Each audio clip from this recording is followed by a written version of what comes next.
আসসালামু আলাইকুম রহমতুল্লাহ বরকাতুহ। আপনাদের উপর শান্তি বর্ষিত হোক। শান্তিতেই আছেন, থাকবেন। বাংলাদেশের যে অবস্থা দেখতে পাচ্ছি, প্রথম আলো, আমি বিশ্বাস করি প্রথম আলোর প্রতিষ্ঠাতা বলেন কিংবা সেখানে যারা কাজ করছেন, যারা এই নিউজগুলো ছাপছেন, আমি মনে করি তারা প্রগতিশীল। আমি মনে করতাম, কিন্তু অবাক লাগে এরা নিউজ যেভাবে করছেন, এখন ধর্মকে ব্যবহার করছেন, মানে জ্ঞান বিজ্ঞান কিছুই দেখতে পাচ্ছি না। প্রথম আলো একটা নিউজ করেছেন, মহাকাশ থেকে তোলা ছবিতে জ্বলজ্বল করছে পবিত্র কাবা শরীফ। একটু নিউজটা পড়ে শোনাই, আপনারা ইতিমধ্যে হয়তো শুনেছেন, দেখেছেন, পড়েছেন। আমার থেকে একটু শুনুন। যুক্তরাষ্ট্রের মহাকাশ গবেষণা সংস্থা নাসার নভোচারী ডন পেটিটের মহাকাশ থেকে তোলা একটি চমকপ্রদ ছবি ইন্টারনেটে আলোড়ন তুলেছে। রাতের বেলা মহাকাশ থেকে তোলা ওই ছবিতে সৌদি আরবের পবিত্র মক্কা নগর ঝলমল করছে। পৃথিবী থেকে প্রায় 400 কিলোমিটার উঁচুতে মহাকাশ থেকে ওই ছবি তোলা হয়েছে। ছবিতে ঝলমলে মক্কা নগরের বুকে একটি উজ্জ্বল সাদা রঙের আলোর গোলক দেখা যাচ্ছে। সেটি মক্কার বুকে অবস্থিত পবিত্র কাবা বলেই উল্লেখ করেছেন ডন প্যাটিট।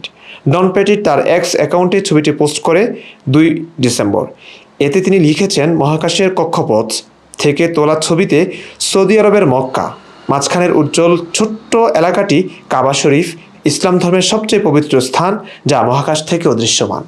এখানে তিনি অলৌকিক বলে কিছুই আসলে প্রমাণ করতে চাননি, কিছুই বোঝাতে চাননি। মহাকাশ থেকে ছবিটি তুলেছেন, সেখান থেকে একটা সাদা রঙের আলোর গোলক দেখা যাচ্ছে। আচ্ছা, এই যে এই নিউজটি লক্ষ লক্ষ মানুষ দেখেছে, তারা সুবহানাল্লাহ, আলহামদুলিল্লাহ, ইসলাম মহান, ইসলাম সত্য, এই সমস্ত আবেগপ্রবণ কথাগুলো বলে যাচ্ছে।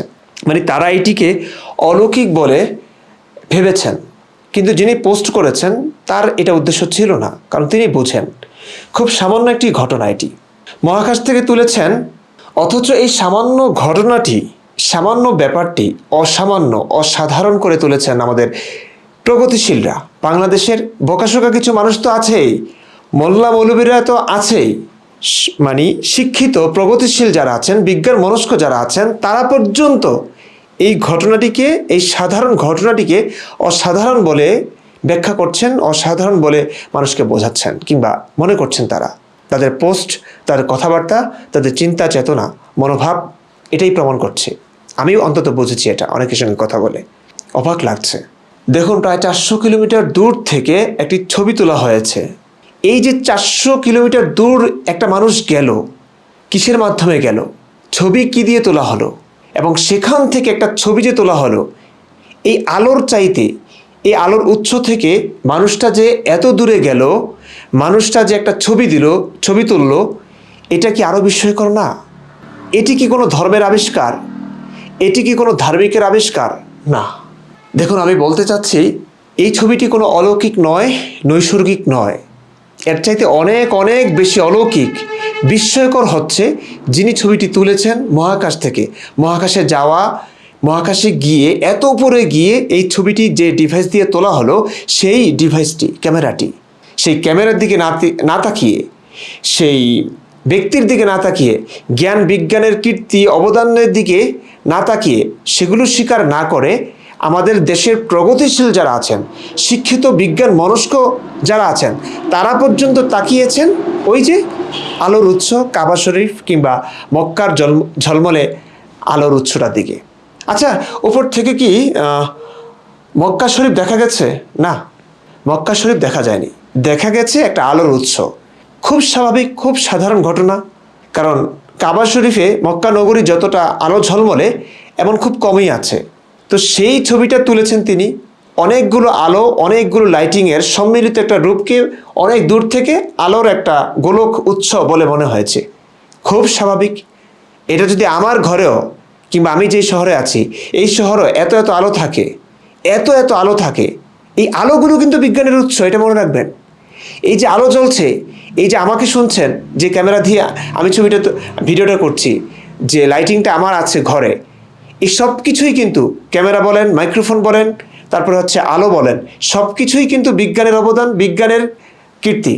এই সব কিছুর দিকে না তাকিয়ে, এই যে মক্কার ঝলমলে যে আলোর উৎস, এটাও কিন্তু বিজ্ঞানের আবিষ্কার, বিজ্ঞানের অবদান।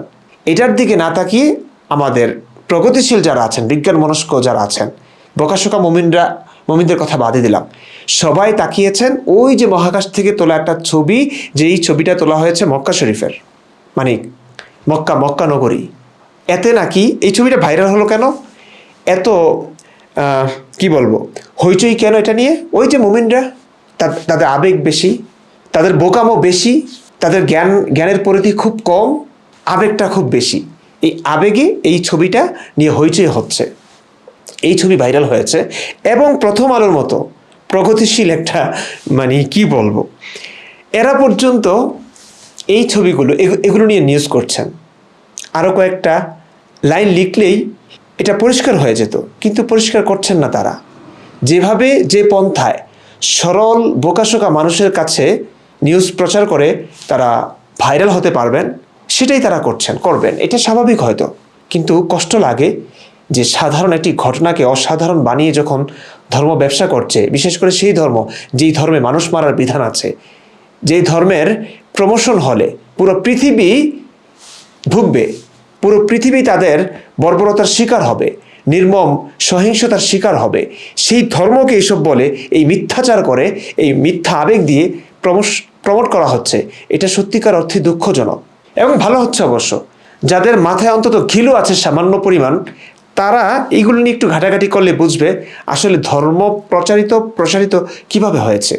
এবং তাদের কাছে, আমার কাছে মনে হয় একটা সময় তারাও বুঝবে যে আসলে বিরাট সংখ্যক মানুষ একটা ধর্ম মানলেই, বিশ্বাস করলেই সেটা সত্য হয়ে যায় না। কারণ হচ্ছে এত বোকা, এত জ্ঞানহীন মানুষ, এরা ধর্ম মানলে তাতে কি একটা ধর্ম সত্য হয়ে যাবে? তো এই সংখ্যাধিক্যের যে একটা মহিমা আছে, সেই মহিমা আসলে তাদের কাছে ধরা পড়বে না, তাদের চোখে ধরা পড়বে না। তখন বলতে চাচ্ছিলাম, আমার এখানেও যদি, আমি যে শহরে থাকি, এই শহরে যদি মক্কা শরীফে যেভাবে আলোকসজ্জা করা আছে, এভাবে যদি এই শহরটাকে আলোকিত করা হয় কোনো না কোনোভাবে, কোনো না কোনো কারণে, আমি একজন সংশয়বাদী হয়ে, ইসলাম বিরোধী হয়, ইসলামে আমার বিশ্বাস নাই, ইসলামে বিশ্বাসহীন হয়ে, অবিশ্বাসী হয়ে আমার শহরটা কিংবা আমার নিজ উদ্যোগে যদি এমন আলোকিত করি আমার শহরটা, মহাকাশ থেকে ছবিটা তুললে আমার শহরটাও এমনই দেখাবে। এখানে অলৌকিকতার কি আছে ভাই? মিরাকেলের কি আছে এখানে? মানে কিসব বলে আপনারা মানুষের আবেগকে উস্কে দিচ্ছেন? দেখুন, আমার মূল বিষয় আসলে এগুলো না। কোরআন হাদিসের অসংখ্য অসঙ্গতি আমি তুলে ধরি, সেটাই আমার কাছে মনে হয় ভালো কাজ। সেটার জন্য আমার প্রচুর পড়াশোনা করতে হয়। কিন্তু আমরা এত চেষ্টা করছি, আমাদের চেষ্টা বিফলে যাচ্ছে যখন এই যে ধর্মান্ধরা, এই যে যারা ধর্ম ব্যবসায়ী, আমি এদেরকে ধর্ম ব্যবসায়ী বলবো, এরা শিক্ষিত, মার্জিত, বিজ্ঞান মনস্ক, এরা কিভাবে এমন নিউজ করে? কিংবা নিউজ আপনারা করতেই পারেন, এটা একটু বুঝিয়ে দেন কিভাবে কি হলো। না, তারা বহু সংখ্যাগরিষ্ঠ মানুষের ধর্মীয় আবেগকে পুঁজি করে তারা নিউজ প্রচার করবেন, তারা লাভবান হচ্ছেন, সেটাই করছেন তারা। এটা তো একটা ভালো কাজ হলো না।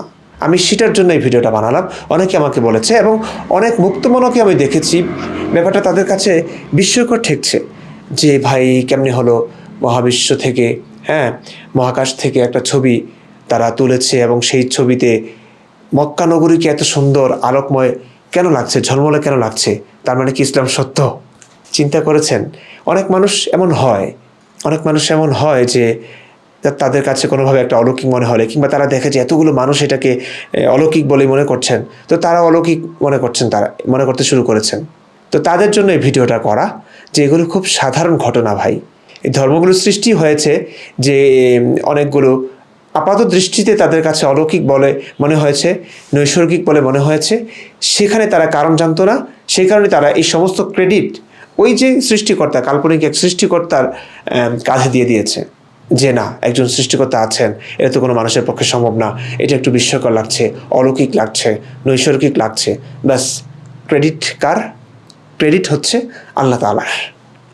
এভাবেই কিন্তু ধর্মগুলো সৃষ্টি হয়েছে। হিন্দুদের ক্ষেত্রে এমন হবে, তারা বলবেন যে এই ক্রেডিট হচ্ছে ভগবানের। খ্রিস্টানদের কাছে যান, তারা বলবে ঈশ্বরের। এই অবদান হচ্ছে বাইবেলের, ঈশ্বরের। এই কৃতিত্ব, এই কীর্তি, এই ক্রেডিট সব তারা তাদের ধর্মীয় স্রষ্টার কাঁধে দিয়ে দিবেন। বুঝতে পারছেন? এমনটাই হয়। তো একটু বোঝার চেষ্টা করুন, প্রশ্ন করতে শিখুন, দেখবেন যে অনেক ভালো লাগছে। সব কিছুর সত্য মিথ্যা জানতে পারবেন। ভালো থাকুন, সুস্থ থাকুন, আপনাদের সুস্বাস্থ্য কামনা করছি।